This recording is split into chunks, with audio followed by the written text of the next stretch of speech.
Brothers and sisters, friends, family, we welcome you all here for this ring ceremony for Brother Matthew and Sister Tricia. I'm grateful for the opportunity I have to do this.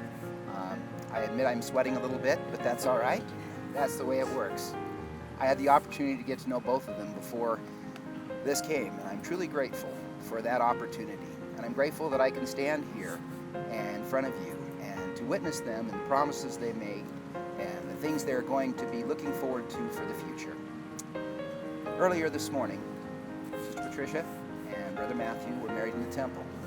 And that temple ceremony, as we believe in our faith, is for time and all eternity. That means they get to have each other not only in this life, but in the life to come. Now we are here, as it's appropriate, to exchange rings. The ring is a symbol worn on the hand, on the ring finger, showing that you belong to somebody and that you're taken. Many faiths have things that they wear or things that they say, repeat, do, or whatever, to remind them of the things that they have done, the promises they have made, the covenants they have taken upon themselves. Just so, Brother Matthew and Sister Tricia will be doing the same thing. With that ring, they will be taking upon themselves and showing the world that they belong to each other. The ring is a great symbol. The ring itself is solid all the way around, as their marriage should be, letting no one come between. Just them, each other, both focused on each other from now and to the future. If you turn the ring is also open for communication, and they will have much communication to have between each other. One of the great opportunities I had in being the bishop was I had the opportunity to interview many of the young couples as they prepared to go for marriage. And as they did, one of the questions I would ask them is I would ask them each to write down on a piece of paper 10 things that they loved and truly loved about that other individual. And being hot could not be one of them. And as they sat there and wrote those things down, most of the times it did not take long for them to fill out that piece of paper. And then I would ask them both to read one of those items from their list. And usually it were things such as they're always kind, they're always loving, they listen, and they care about me. That is the same thing. As you go into marriage, as you prepare, keep in mind those things, because I would remind them. And for those of us that have been married a long time, there comes a day when you're going to ask yourself, why did I ever marry that person? And then you have, if for no other reason, that list to bring out to remind you of the feelings you felt before you married them. And I had them dated so they would know ahead of time. And I said the true bonus came is afterwards, when their children came up to them and said, Mom or Dad, why did you marry Mom or Dad? And then they could take out that list with a date on it and say, this is why I married your father or your mother. Now, Matthew and Patricia both know how wonderful each other are, and I hope they remember that from this day forward. I can say, in meeting with them, I know how wonderful they are. Not to the same extent, thank goodness, but I love them, and I'm grateful for the opportunity that I have to stand up here and officiate this ceremony. Once those rings are placed upon their hands, they will have a constant reminder day after day of the promises and covenants that they made, all the things that go for a true and loving marriage. And if they will practice those things every day, the Lord will make it a blessing to them. As they raise their family, they will receive the same things. In the scriptures, it quotes in Ephesians that a man is to love his wife as Christ loved the church. And a woman should submit herself to her husband as she would to the Lord. There is no room for abuse or unkindness in that command. There is only room for love and honoring and cherish. Now, at this time, both Brother Matthew and Sister Tricia have something to say.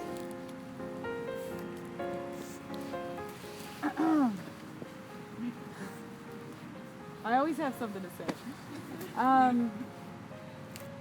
I asked Matthew if I could go first because he blows me out of the water when it comes to speeches and talking, but there's never true words that can express the way that my heart is feeling. So I went simple. One day, me and Matthew were playing a game that I made up.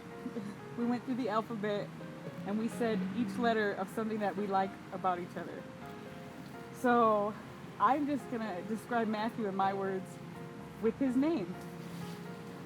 And for M, I chose mature.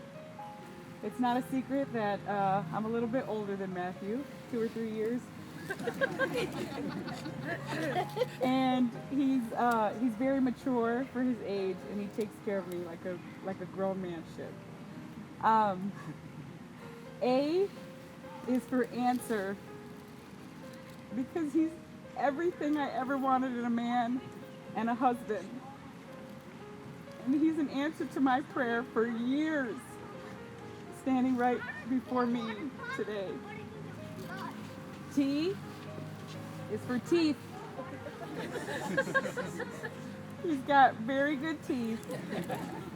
That's a physical attribute I love about him. The second T is for trust.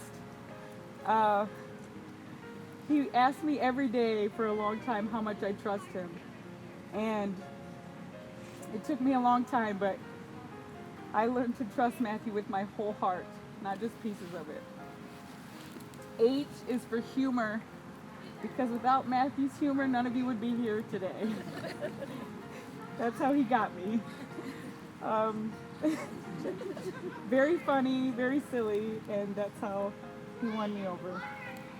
E is for easygoing. When I met Matthew, I was finishing school and I was very tied up, and every time I would look at him and speak with him, he would make me feel so calm and feel like every problem that I had was never an issue or never a big deal. And so I loved that about him. And the last one, W, he's my warrior. Because I picture him in heaven telling God that he was going to come down and fight for me and go through a lot of pain before he got me. And he promised God that he would come and fight and bring back his princess. So W is for warrior. And for you, I love you for that.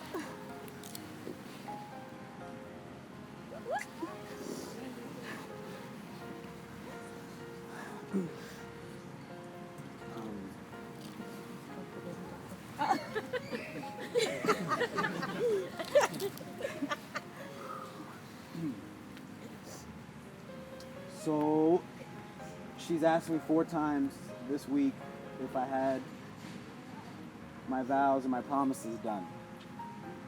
And I didn't have the heart to tell her that I wasn't going to write them. That I wasn't going to think about it because I know how I was going to feel right now. I know I was going to feel engulfed. I know I was going to feel overwhelmed. I know that you consume everything about me. I'm so grateful for who you are.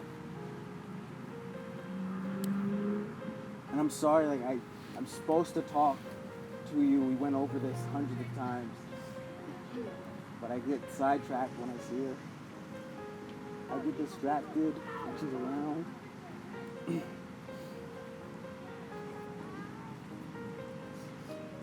I'm not going anywhere. You're not gonna kick me out. The farthest I can go is the couch.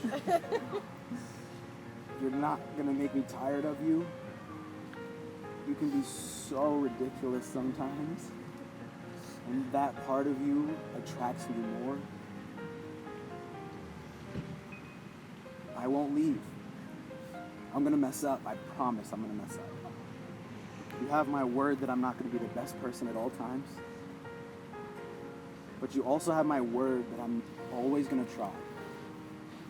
That a tomorrow will always be better than a yesterday. And that every single thing that has ever happened is for this right now.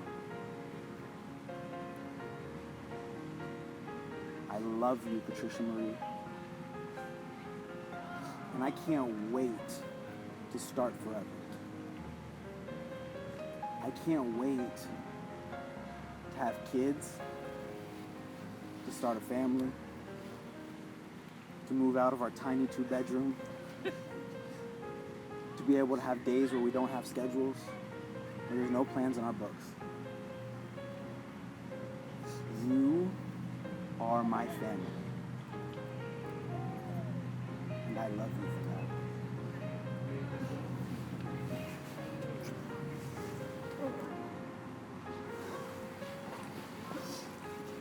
And now, if you have the rings,